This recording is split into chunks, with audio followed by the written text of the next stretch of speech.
ముఖ్యమంత్రి రేవంత్ రెడ్డి గారు ఢిల్లీలో,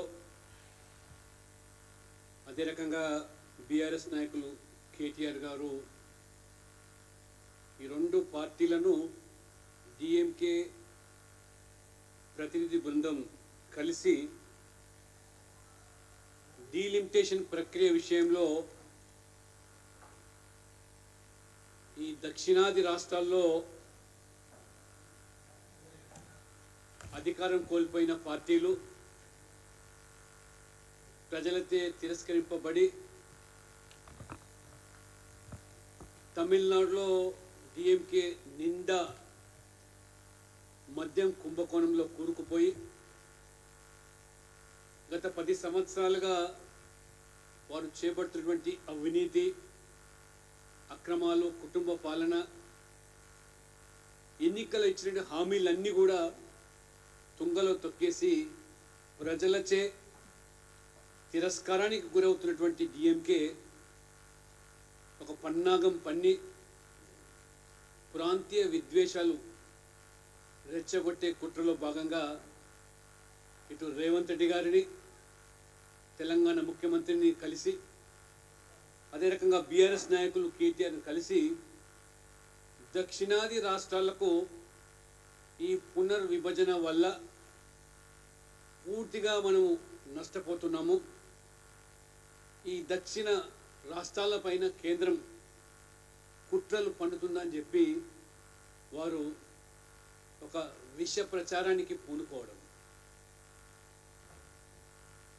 వాస్తవంగా కేంద్ర ప్రభుత్వము దక్షిణాది మీద కుట్రలు కాదు, అసలు కుట్రలు పండుతున్నది ఒకవైపు డిఎంకే ముసుగులో కాంగ్రెస్ తెలంగాణ మరియు బీఆర్ఎస్ పార్టీ.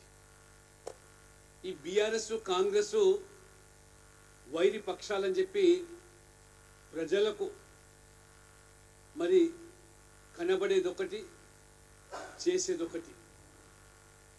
ఈ మూడు పార్టీలు కూడా దక్షిణాదిలో భారతీయ జనతా పార్టీ రోజు రోజుకు బలపడుతూ ఉన్నది. ఒక తిరుగులేని రాజకీయ శక్తిగా నరేంద్ర మోడీ ప్రభుత్వం యొక్క విధానాల వల్ల, నరేంద్ర మోడీ గారి యొక్క పనితీరును మెచ్చి ఈ 11 సంవత్సరాల్లో అవినీతికి తావు లేకుండా, దళారీ వ్యవస్థ లేకుండా పరిపాలన కొనసాగడము, దక్షిణాది ప్రజలను కూడా ఆకట్టుకొని ఈ మధ్య పార్లమెంట్ ఎన్నికల్లో అయితేనేమి, లేదా వరుస క్రమంలో జరుగుతున్నటువంటి అసెంబ్లీ ఎన్నికల్లో బీజేపీ ఎదుగుదల, దక్షిణాది రాష్ట్రాల్లో ఈ పార్టీకి ఆంధ్రప్రదేశ్లో ఇవాళ ఎన్డీఏ కూటమి అధికారంలో కొనసాగుతున్నది, పుదుచ్చేరిలో ఎన్డీఏ కూటమి వాళ్ళ అధికారంలో కొనసాగుతున్నది, కర్ణాటకలో ఒక ప్రధాన ప్రతిపక్ష పార్టీగా కొనసాగుతూ మరి గాలిలో దీపంలా కొనసాగుతున్నటువంటి ఆ సిద్ధిరామయ్య ప్రభుత్వం ప్రజలు మార్పు కోరుకుంటా ఉన్నారు. కాబట్టి తమిళనాడులో ప్రజలు తిరగబడుతున్నారు, మార్పు తథ్యం అని చెప్పి గ్రహించి మరి ఈ స్టాలిన్ పడినటువంటి పన్నాగంలో ఇవాళ బీఆర్ఎస్, తెలంగాణ కాంగ్రెస్ పౌల్గా మారి బీజేపీని రాజకీయంగా ఎదుర్కోలేక ఈ రకమైనటువంటి విష ప్రచారానికి పూనుకుంటున్నారు. మొన్న జరిగినటువంటి తెలంగాణలో కౌన్సిల్ ఎన్నికల్లో బీఆర్ఎస్ కనీసం పోటీ కూడా చేయకుండా 10 సంవత్సరాల పాలన పట్ల విసిగి బీఆర్ఎస్ వ్యతిరేక ఓట్ల ద్వారా కాంగ్రెస్ లబ్ధి పొంది అధికారంలోకి వచ్చినటువంటి రేవంత్ రెడ్డి గారు 1 సంవత్సరం కాలంలోనే ఆ గ్యారెంటీలు అమలు చేయలేక, హామీలు నెరవేర్చలేక, ప్రజలను ఎదుర్కోలేక, ఒకవైపు ఇంటి పోరు, మరోవైపు ప్రజల పోరు తట్టుకోలేక బీజేపీ మీద వారు ఇవాళ ఎదురుదాడి చేస్తూ ఉన్నారు. 3 ఎమ్మెల్సీ ఎన్నికల్లో బీఆర్ఎస్ పోటీ కూడా లేకుండా కాంగ్రెస్ పార్టీ సిట్టింగ్ సీట్ను కోల్పోయి ఇవాళ అవసాన దశకు చేరుకుంటా ఉన్నది. దక్షిణాది రాష్ట్రాల్లో పార్టీ ఎక్కడుంటుంటే వాళ్లకు ఇది కనువిప్పు కావాలా. పార్లమెంట్ ఎన్నికల్లో రేవంత్ రెడ్డి గారు నీకు 5 నెలలకే ప్రజలు ఏ రకంగా మరి మీ ప్రభుత్వం పట్ల విసిగిపోయిన ప్రజలు 8 మందిని కాంగ్రెస్ గెలిపిస్తే బీజేపీ 8 మంది ఎంపీలను గెలిపించింది.